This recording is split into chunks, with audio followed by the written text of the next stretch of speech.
Hey guys, welcome back to our YouTube channel Target for IQ. A very good afternoon to all of you. जैसा कि आप पहले दो lecture में slip dynasty और Khilji dynasty के बारे में पढ़ चुके हैं, आज मैं आपको तुगलक डायनेस्टी, सैयद डायनेस्टी और लोडी डायनेस्टी के बारे में बताऊंगा। जी हाँ, डरने की कोई जरूरत नहीं है। तीन डायनेस्टी हैं, आपको सिर्फ तुगलक में ही जो पढ़ना है। सैयद और लोडी में ऐसा कुछ भी नहीं पढ़ना है जो आपके पेपर में आए या अपने शासनकाल में उन्होंने कुछ ऐसा किया हो जो पढ़ने के लायक हो। ओके, चलिए शुरू करते हैं। तुगलक डायनेस्टी, जिसकी शुरुआत 1320 से लेकर 1412 तक रही।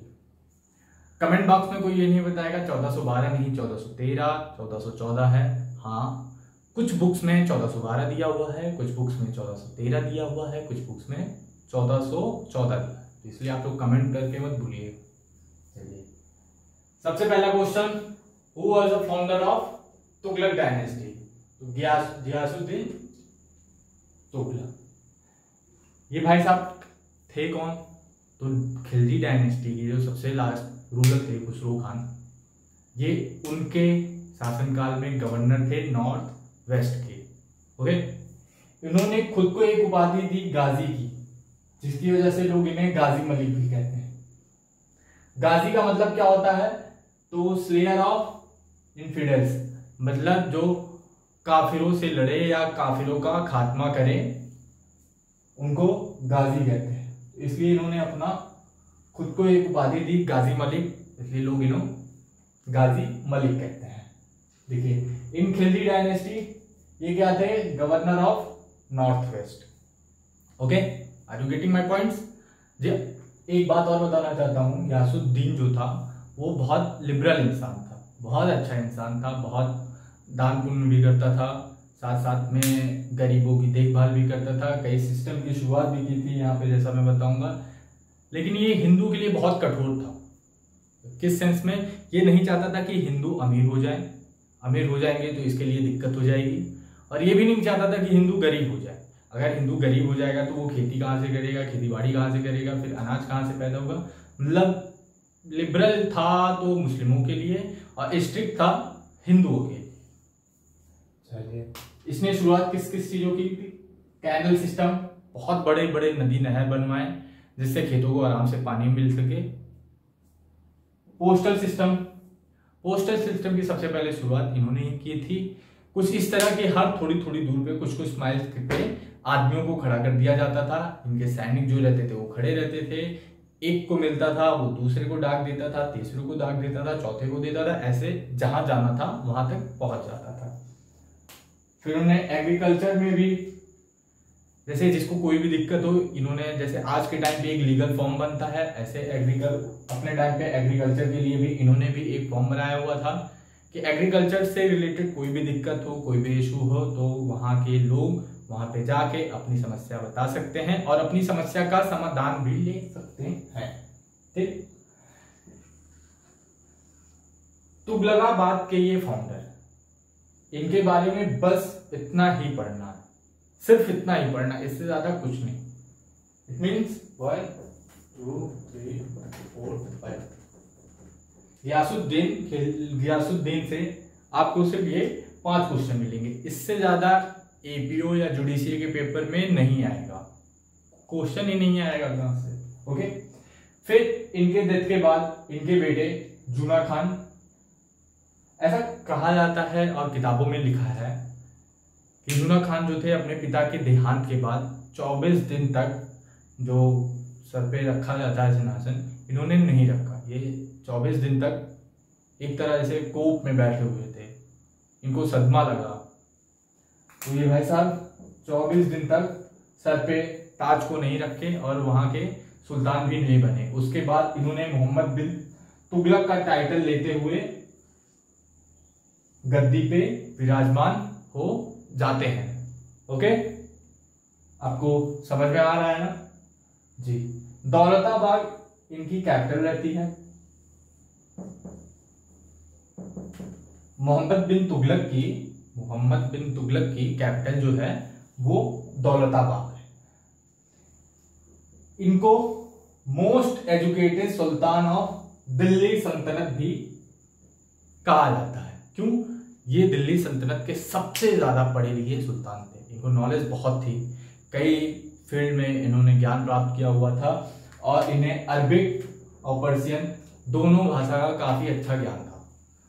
सॉरी भाई, 2 दिन से यहाँ पे लाइट की दिक्कत है, इसलिए फैन वगैरह ऑफ है तो गर्मी बहुत हो रही है। अरबिक और पर्शियन की इनको काफी अच्छी नॉलेज थी, लेकिन साथ साथ ही ये ना वाइसेस्ट फूल या मोस्ट लिटरेट फूल सुल्तान भी माने जाते हैं। क्यों? क्योंकि जैसे इन्होंने रिप्लेस किया सोने और चांदी के सिक्के को कॉपर करेंसी में, जिसको जित्तल कहते हैं।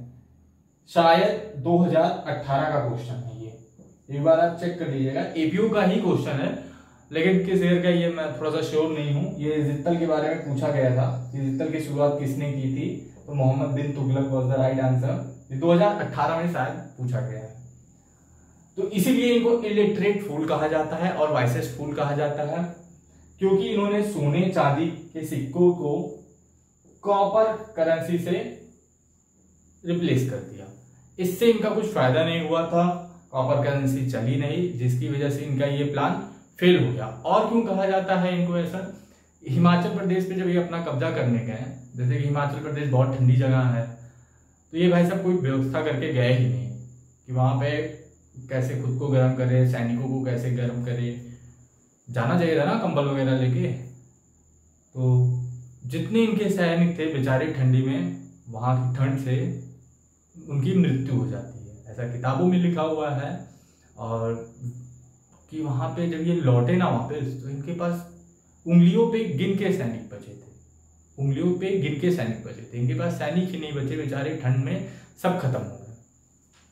फिर उसी के बाद कुछ दिन बाद इनकी तबीयत खराब होती है, इनको बुखार हो जाता है, और केजरीवाल की तरह ऐसा कोई नेता नहीं रहता है ना इनके शासनकाल में, ना कभी कि जो मोहल्ला क्लिनिक चालू करे और मोहल्ला क्लिनिक जैसे अच्छे डॉक्टरों की इनका इलाज हो पाए। ये इनका दुर्भाग्यपूर्ण जीवन था कि केजरीवाल जी उस टाइम थे नहीं। चलिए कोई बात नहीं। हाँ, इन्होंने अपने दरबार में इब्न बतूता को अपॉइंट किया। किस चीज से अपॉइंट किया? As a chief qazi. Ibn Battuta जो था वो इनके दरबार में चीफ काजी के पद पे अपॉइंट हुआ था। इब्न बतूता मोरक्को से आया हुआ था और उसने रिहाला नाम की पुस्तक लिखी हुई थी। Okay, are you getting my point? समझ में आ रहा है ना आप लोगों को?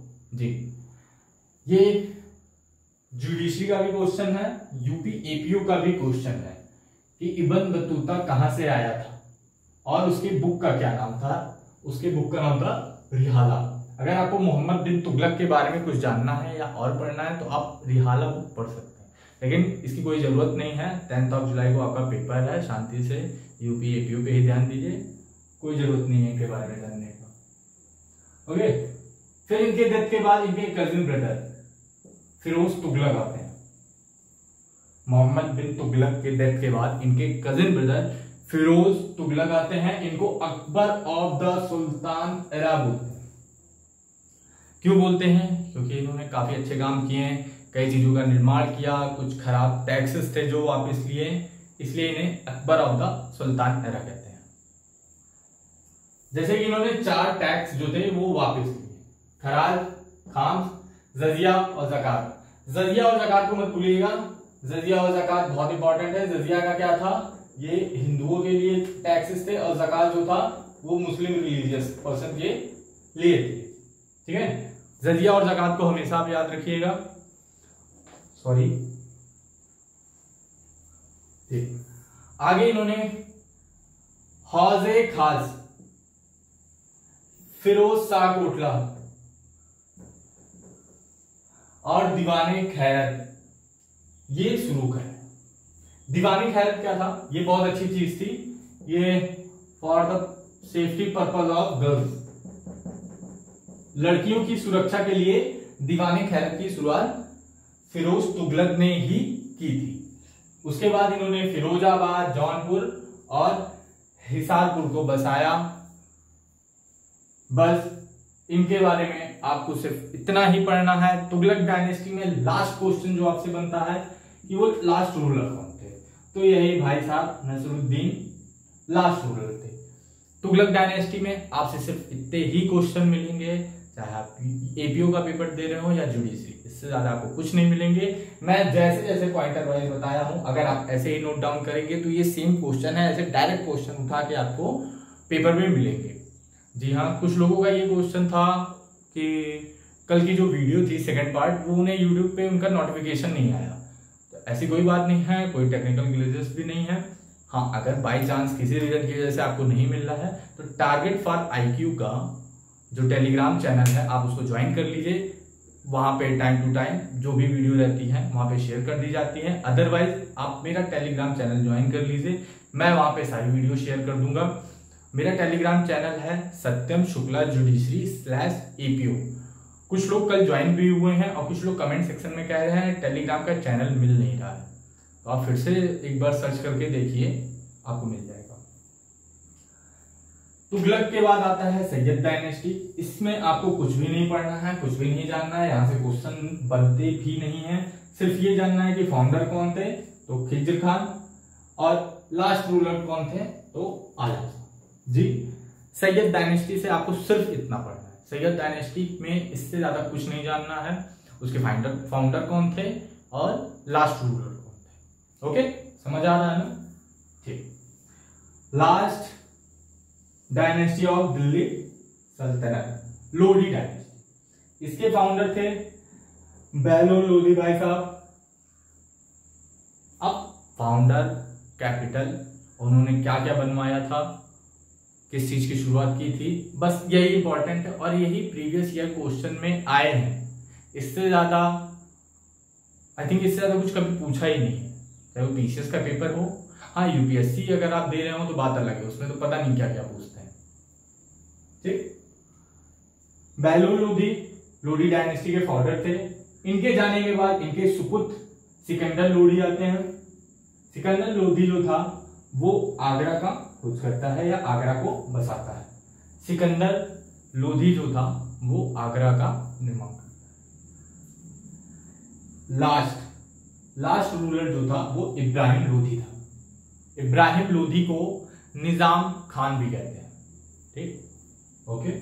इब्राहिम लोधी का जो नाम था वो निजाम खान भी था और इसने ही फर्स्ट बैटल ऑफ पानीपत हार गए थे भाई साहब, जीतने की औकात ही नहीं थी। दिन भर अपने महल में बैठे रहते थे, नशे करते थे, क्या ही किया जा सकता है। ओके, आपको समझ में आया? Tughlaq dynasty, Syed dynasty and Lodhi dynasty. Delhi सल्तनत की पांचों डायनेस्टी आज के क्लास में कंप्लीट होती है। आई होप आपको समझ में आया हो।